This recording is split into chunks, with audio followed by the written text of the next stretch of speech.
programa Voz Mulher. Mulheres ministrando para mulheres, mulheres encorajando mulheres a usarem e desenvolverem os seus dons. Não tem jeito, a única forma de você desenvolver é usando. E a gente já começa o programa dando a paz do Senhor para todos vocês ligados, homens e mulheres, que a gente sabe que homens assistem também, e já abrindo as linhas de comunicação para você também fazer contato com a gente. Você pode mandar o seu zap, não ligue não, é zap mesmo, o código é o 91, salva esse contato, né? Para usar o zap é melhor salvar o contato, coloque boas novas, voz mulher, oração, como você queira, código 91992420855, salva aí, e são muitos pedidos de oração, a gente ora por eles aqui e ora também no nosso plantão de oração 24 horas da nossa igreja. Nós temos um programa lindo de oração e cada pedido desse também é encaminhado para lá, onde a gente continua a apresentar, levar ao altar do Senhor, ao altar de Deus, cada pedido que é aqui compartilhado conosco.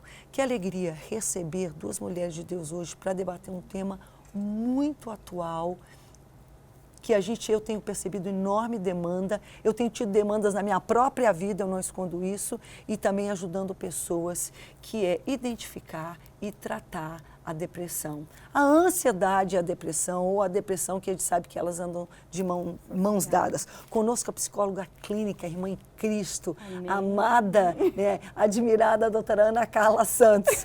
Bem-vinda, doutora, tudo bem? Obrigada, tudo bem, obrigada por esta oportunidade aqui de debater um tema tão presente em nossa sociedade, que a cada dia vem aumentando com uma frequência assombrosa.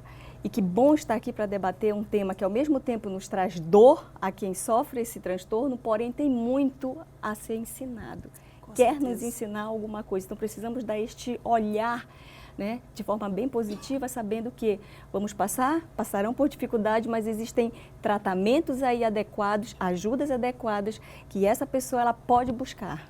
Tá certo. Para melhorar sua qualidade de vida. Uma das questões, olha só como a gente apresentou um tema, identificar e tratar.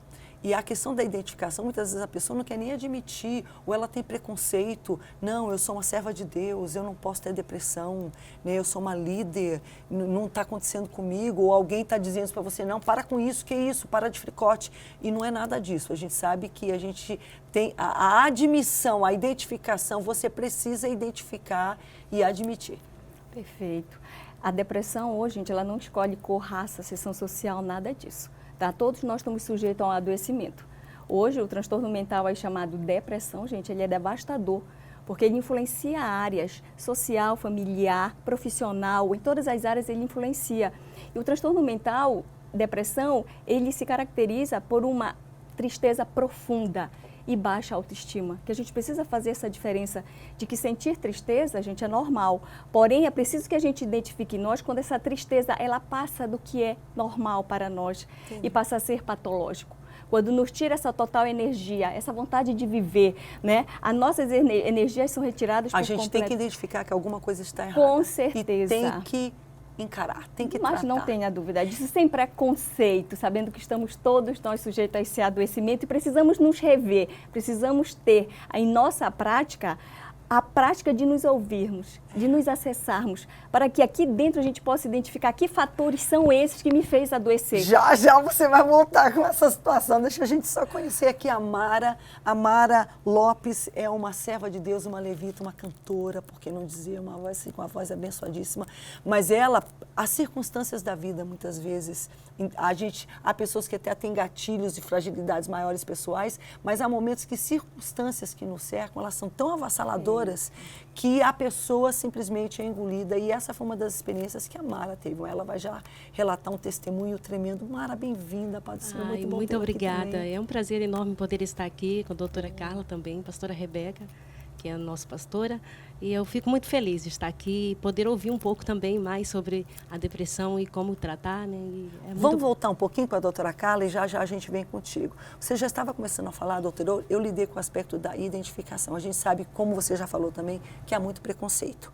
né? Então, a pessoa aceita ter pressão alta e toma medicação para isso, ou fazer um acompanhamento, né? Por exemplo, eu comparo o acompanhamento psicológico, assim, a grosso modo, com você procurar, por exemplo, em uma academia, fazer né, um personal fitness, alguma coisa para fazer um funcional, um exercício, são coisas que você vai lidar para lidar com aquela questão da pressão alta. Às vezes é necessário medicar. A pessoa não tem um preconceito de tratar uma diabetes, mas tem preconceito de procurar um médico, procurar tratamento para a depressão, que é uma doença. É isso mesmo.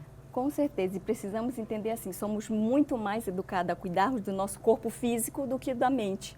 E precisamos entender que corpo e mente estão conectados. Mente adoecida, o corpo também estará adoecido. O contrário também, corpo adoecido, a mente também estará adoecida. Então, temos a facilidade de procurarmos ajuda em um cardiologista para tratarmos uma doença física com tanta facilidade, fazemos nossos exames periódicos aí, né?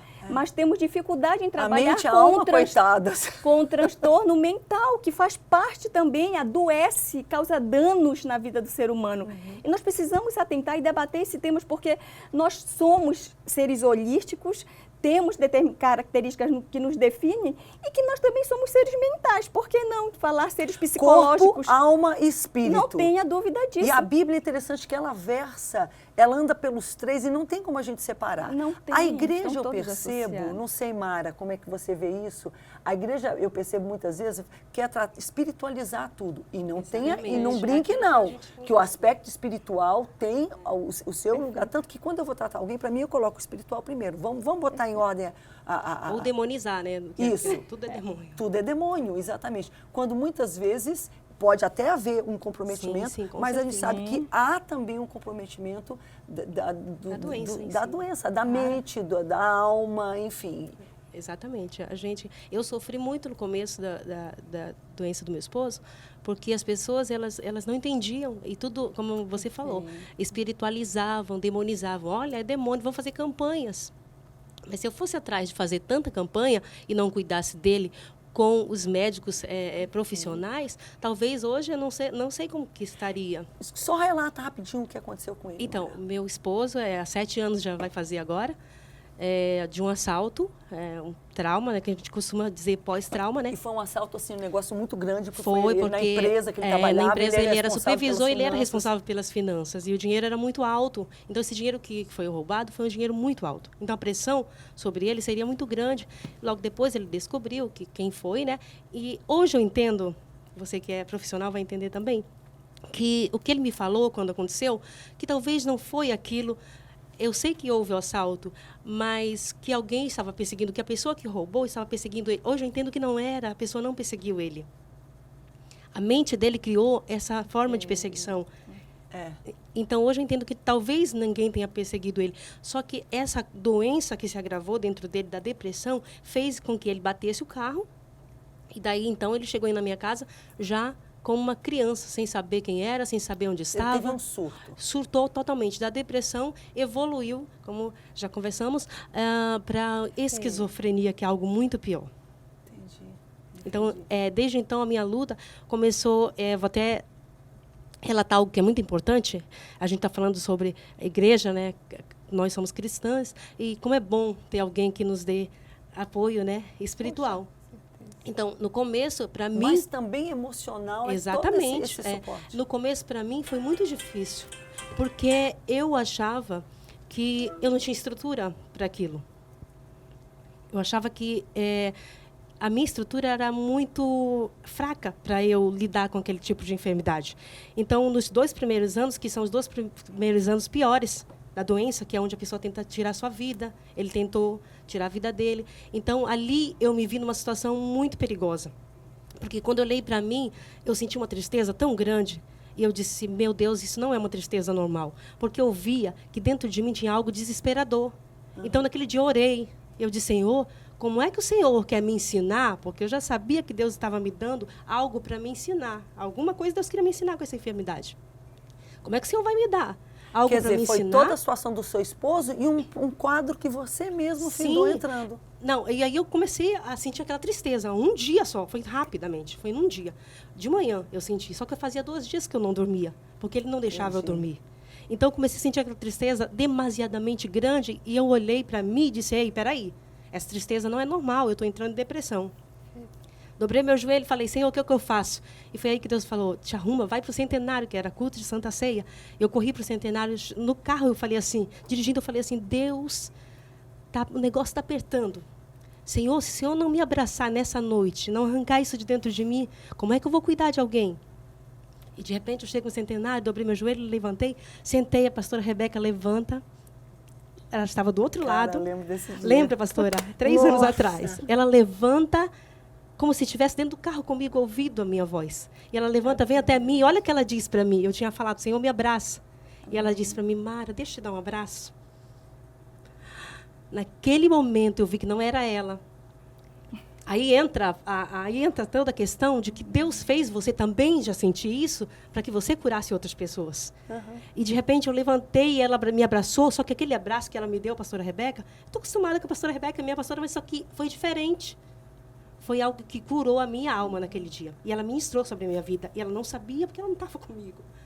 E naquele dia eu falei para Deus, Senhor, foi como se o Senhor entrasse dentro de mim e arrancasse com as mãos aquela tristeza. Eu comecei a chorar quando ela me abraçou, mas não era um choro mais de tristeza, era um choro de alívio. Parece que tinha saído algo tão pesado dentro de mim que eu me sentia assim leve. E eu chorei já agradecendo a Deus, porque desde aquele dia, nunca mais eu senti tristeza. Deus entrou realmente com uma intervenção surpreendente. Doutora, rapidamente, por exemplo, eu vou dizer algo, a Mara, a essa altura, realmente foi uma direção do Espírito Santo de Deus. Porque eu sabia muito pouco. Uma das características de alguém que está entrando nesse processo de sofrimento é não falar. Então, eu via que a Mara estava decaída. Eu sabia, não, meu esposo está com problema. Mas depois que, à medida que eu comecei a sentir algo ali, eu comecei a buscar. E ela foi se abrindo, contando a gente se fecha. Com certeza.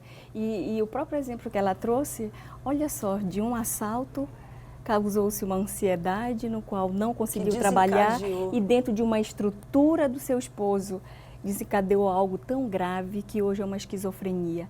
Veio de uma depressão, que é uma depressão psicótica, em que alucinou, delirou, e com certeza aí, vamos lá trabalhar um pouco aí a história de vida dele, uma genética de uma família, um histórico de vida, desenvolveu uma esquizofrenia, que é considerado um dos transtornos mais devastadores que tem, porque ele já entra no campo das alucinações e do delírio. Então, são medicações para o resto da vida. Cientificamente falando, não tem cura. Então, será um cuidado aí até o final, entende? Então, o quanto que nós precisamos... Mas que precisa ser feito, precisa ser assimilado, porque eu percebo que muitas pessoas, voltando novamente, desculpa insistir com o paralelo, tem pessoas que têm que tomar medicações para outros problemas o resto da vida, tem que tomar remédio para pressão a vida toda, nem pisca, mas quando esse, daí a pessoa não quer tomar, não existe isso, tem que tomar. Não tenha dúvida, e é por isso que aqui nós estamos para esclarecer, precisamos debater, né? Porque há resistência em todos os sentidos. Hoje, relacionar o psicólogo-psiquiatra é o quê? É o profissional da loucura? É quem está doido? Não, doutora, eu não preciso porque eu não estou louca. Não. E aí eu digo, olha, quem gosta de... Eu já disse isso, tá? Para uma médica. Eu descrevi para ela o que eu estava sentindo, uma amiga minha, falou, Rebeca, eu falei, para onde que eu vou? Eu não sei, eu não estou legal, não sei se eu vou na minha médica. De repente, ela falou, Rebeca, você está com depressão. Eu falei, não estou, não. Ela falou, não, o que você está me descrevendo, você está com depressão. Eu falei assim, mas eu vou onde? Eu disse, um psiquiatra. Eu digo, você está doida? Eu não estou doida, não. Eu falei, está doida? Não estou doida. Eu disse, não, Rebeca, é psiquiatra que trata a depressão. E é o que eu oriento meus pacientes. Se você se ama, cuide-se, né? Cuide-se. É mais um convite aí para você cuidar de você, se respeitar, encontrar em você tudo aquilo em que está te fazendo mal. E é por isso que a gente precisa associar, assim, o profissional da psiquiatria, para quem hoje faz tratamento, com o psicólogo. Porque a medicação entra para estabilizar uma determinada área, o humor, e a gente entra dentro do processo de autoconhecimento, do outro se reconhecer. Dentro da, como diz Augusto Cury, quem não conhece suas mazelas, as suas fragilidades e os seus cárceres mentais serão atormentados e assombrados por ele a vida toda. E aí ele trabalha muito bem isso, e quando ele diz que a depressão é o último estágio da dor humana. Quantos anos aí de sofrimento, o corpo sinalizando, a mente sinalizando, mas nós estamos tão longe de nós. E aí, quando chega no consultório já adoecida, diz, doutora, eu estou com depressão, parece que foi ontem. Eu digo, não, vamos voltar, porque esse processo já vem anos de adoecimento e nós temos a tendência de perceber que nós estamos doentes só quando acontece. Só quando acontece. Deixa eu só fazer um parênteses aqui, gente, você pode continuar ligando, mandando seu pedido de oração. E eu esqueci de dizer que alguém que participar hoje vai levar o CD da Mara Lopes, tá certo? Ela vai cantar já, compartilhando, já compartilhou o testemunho dela aqui, vai ministrar também em louvor e você poderá ser abençoado. A senhora falou a respeito da gente entrar em contato com a gente mesmo, se eu posso dar, né? A gente dialogar, olhar. Como é que é isso? A gente está tão ocupado com tudo que a gente não se percebe mais? Perfeito, eu consigo ver que isso é desde criança, nós ensinamos nossos filhos a estar muito longe deles. Porque nós preparamos esses filhos para serem profissionais. O sentimento, a conhecer o sentimento e expressar. Precisamos muito, e educamos ao outro estar muito mais longe de si do que ele próprio. Nossa. Nós não ensinamos, sabe, o outro a se acessar, a identificar aquilo que dói. O dia termina e muitas vezes a gente não se percebe. Como foi a gente não está com dor de cabeça, não está muito legal. Não, estamos ligados no automático. A gente não percebe o que aconteceu e se bobear, aquelas coisas vão se acumulando, não foram resolvidas, vão ficando ali. Situações mal resolvidas em que a cada dia nós entramos no processo. Traumas menores, traumas maiores, não seja como for. Não tenha dúvida disso. Precisamos significar, trazer à tona do inconsciente para o consciente, aquilo que me faz mal, para assim podermos ressignificar, dar um outro olhar, entender e tomar posse, autonomia da vida. Porque senão estaremos sujeitos, nós ficaremos presos a dificuldades em qual nós não temos condições de acessar, por não ter esta prática. Então, o processo de adoecimento aí, existe uma teoria da comportamental que traz perfeitamente situações em que eu fui ofendida, eu fui humilhada, eu fui violentada, e isso não, quando não é trabalhado em mim, me causa uma ira, e quando essa ira não é trabalhada, ela vem a dor para dar o sustento, e quando não é significada essa dor, vem o quê? Vem a vingança, vem os sentimentos ruins. Raiva. E aí de que forma, olha aí de que forma isso vai se expressar, ou através de ações autodestrutivas, sintomas psicossomáticos no corpo, ou a própria depressão. E aí precisamos analisar que sentido tem a depressão para nós. Ela quer nos dizer algo, ela nos convida a algo. E aí entrar no processo que eu digo é doído, é fácil, não é, mas não é impossível. E você vai ver no que você vai se tornar quando começar a descobrir. É muito necessário, é por isso que a gente precisa, gente. Não é só entrar com o psiquiatra, mas a ponte com o psiquiatra e o profissional da psicologia, isso é fundamental. A psicologia ela não traz a cura para a depressão, ela não consegue gerenciar episódios aí depressivos futuros que possam ocasionar, mas ela te traz essa consciência de identificar esses fatores que te fizeram adoecer. Com certeza. Eu fico pensando, é igual você querer tomar remédio, só tomar um remédio da pressão alta, mas não estar disposta a corrigir a sua dieta, não estar disposta a fazer um exercício físico, ou seja, mudar os hábitos. E eu vejo que a psicologia ela ajuda a pessoa, porque nós todos temos hábitos, e os hábitos são inconscientes. Então a gente faz aquilo sem nem perceber. Padrões que podem ser até negativos, doentios, autodestrutivos. E ali, às vezes, você não liberar perdão. Algo que te fez não foi resolvido, você nem lembra mais o que causou toda aquela data, porque às vezes você era muito novo, tantas outras coisas já aconteceram, já viram um grande bololô, você não sabe nem mais, e no entanto aquilo está lá, tudo. Em algum momento vai vir à tona.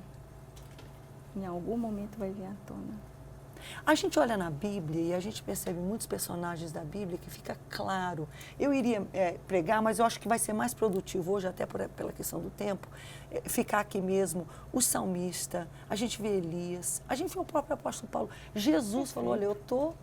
Porque toda a depressão, tudo mal que gera a depressão em nós foi lançado sobre Jesus. Todo o pecado, toda a maldade, ali a gente sabe. Tanto que ele suou sangue, que é um processo físico assim...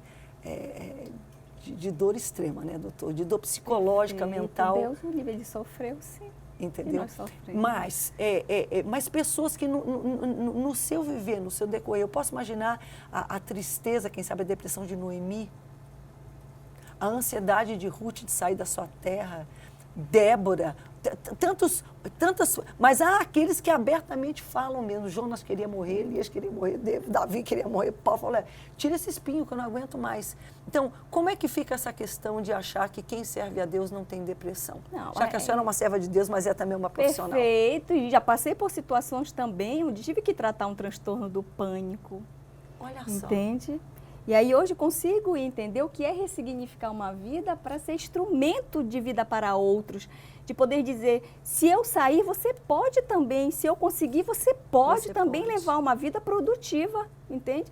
E aí nós precisamos trabalhar esses mitos, essa banalização deste tema, de achar que o cristão não sofre. E sabemos que o cristão sim está passando por problemas de transtorno mental, de saúde mental, gente, porque nós já somos mais de 17 milhões de pessoas no Brasil sofrendo deste mal. Então, o cristão não está... Ele não deixa de ser um ser humano, não ele continua... Não tenha dúvida disso. Então, precisamos trabalhar esse tema porque, infelizmente, banalizou. Existe estigma de achar que transtorno mental é o quê? Falta de fé, falta de relacionamento com Deus, é para gente fraca. Né, porque aquele que está sofrendo de depressão e está querendo chamar a atenção. Gente, a depressão, ela é um transtorno grave, que precisa ser tratado, que precisa ser olhado com cuidado, com responsabilidade. E aí, o papel de todos nós, vivenciando isso dentro de casa, da igreja. O apoio da família e da sociedade é fundamental. Precisamos estar bem informados sobre essa realidade. Né, gente, hoje ela é a segunda causa de morte causada pelo suicídio, é a depressão. Que tristeza, meu Deus. Infelizmente, estamos perdendo a juventude aí. Como é importante a gente chegar e dizer, por exemplo, eu digo, já falei em N programas pregando, eu já tive embates vários durante a minha vida, cedo. E depois, mais assim, incidentes mais leves, mas que justamente nesse momento que eu tive, assim, desandou mesmo, né? Eu tive uma depressão, àquela altura identifiquei como sendo um esgotamento, que é uma palavra como muitas pessoas falam, e realmente ele sucedeu um momento de muito trabalho, de muita luta que a gente estava passando, mas o certo é que eu precisei buscar ajuda. E como foi bom ter buscado ajuda. Quando eu recebi ajuda, eu falei, meu Deus, por que eu não busquei ajuda antes? E como é importante também a gente falar, porque quando a gente vê, poxa, a Rebeca, a Mara, a doutora Carla, entendeu? Verdade. E a gente fala assim, mas é importante, então, identificar e não fazer de conta que não existe, mas enfrentar, tratar, admitir. Perfeito. Admitir para poder tratar. Sabe?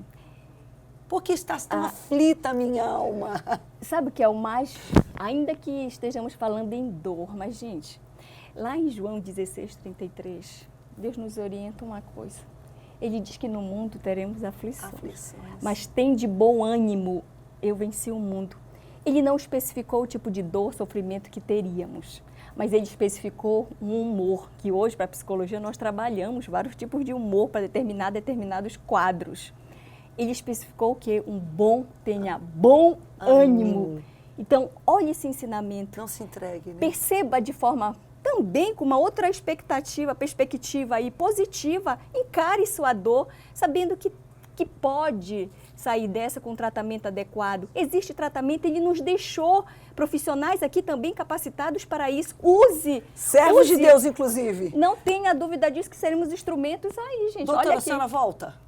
Pode convidar, Mara, que estaremos aqui. Vem pra cá, são muitos pediatras. O programa tá uma delícia, né? Passa pra cá, Mara, vem aqui.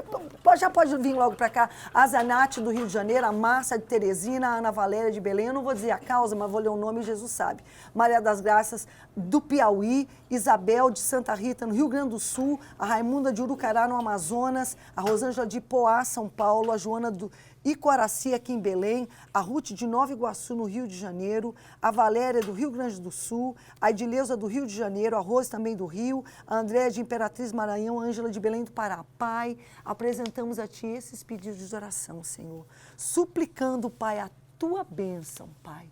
Oh, meu Pai, a cura, a salvação, o suprimento, Pai, da necessidade financeira, a paz na família, a libertação de alguém que está dependente, Senhor, alguém que está escravizado, Pai. A enfermidade, em nome de Jesus, nós apresentamos a Ti cada pessoa, suplicando a Tua bênção e a Tua intervenção em nome de Jesus. E o CD vai para Maria das Graças de Barro Duro, Piauí, que ela está orando por restauração no casamento. Maria das Graças, a gente vai fazer contato com você. Mara, Deus te abençoe.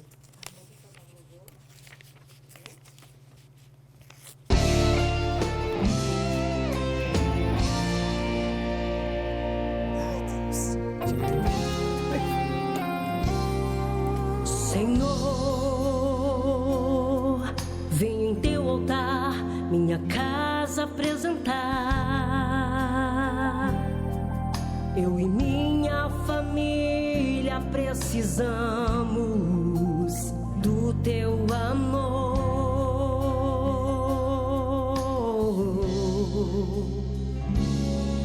Não nos deixe viver sem a tua proteção.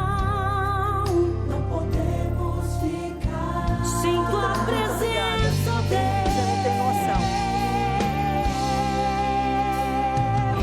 eu tomo posse da vitória e tuas promessas em meu lar. Nada pode impedir sobre nós o teu agir. Não abro mão da minha herança e o meu maior patrimônio eu entrego a ti, Senhor. Vem minha família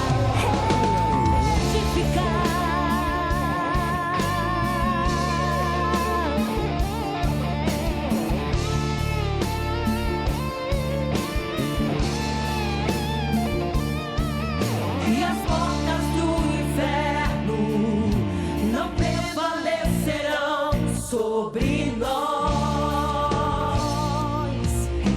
Em minha casa vai prevalecer o teu querer, Senhor. E as portas do inferno não prevalecerão sobre